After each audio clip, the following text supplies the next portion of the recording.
دوستانو نن تاسو ته د معلومات درکو چې بدرنګ ماشومان د مور پلار د کومو غلطیانو نه پیدا کیږي په دې باره کې تاسو سره ډیر مهم معلومات شریکو نو موږ سره تر اخره پاتې شئ. قدرمنو، الله تعالی په دنیا کې د انسانانو مختلف قسم خونی رشتې چې دي هغه د مور پلار نیا نیکه او یا د رونو خويندو په شکل کې یو بل ته ورکړي دي او تر دې پورې چې نوي ماشومان یعنی نوسی کړوسی او بچی چې کوم پیدا کیږي نو په هغه کې هم سناسه د خپل نیکونو د خپل پلار او د خپل رونو دغه یو شانواله پیدا کېدلی شي. لکه څنګه چې مونږ ګورو په رونو کې هم د ځینو رونو شکل او صورت قد و قامت رنگ او دغه سي نور مختلف وي. د یو مور پلار نه پیدا وي خو بیا هم په دوی کې یو رور سپین وي، بل رور غنم رنگ وي، تور وي او هم دغه سي د لوړ قد والا وړوکي قد والا یا تنگ سترګو والا غټ سترګو والا ماشومان یعنی بچي هم د یو مور پلار نه پیدا کېدلی شي. یو د دوی شکل او صورت چې وي هغه هم د یو بل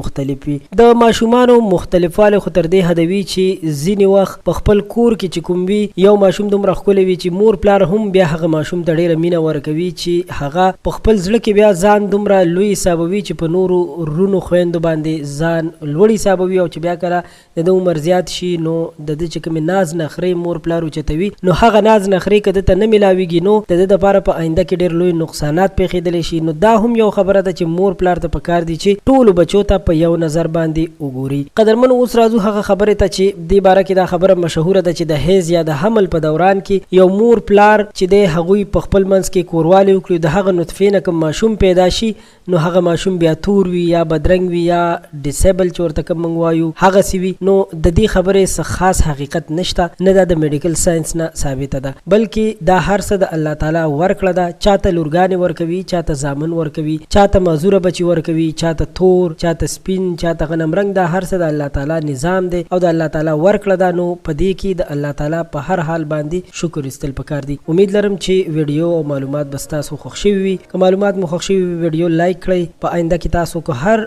معلوماتو باندې ویډیو کتل غواړئ نو موږ ته ضرور کمنټ وکړئ. ډیره مننه، خوشاله اوسئ.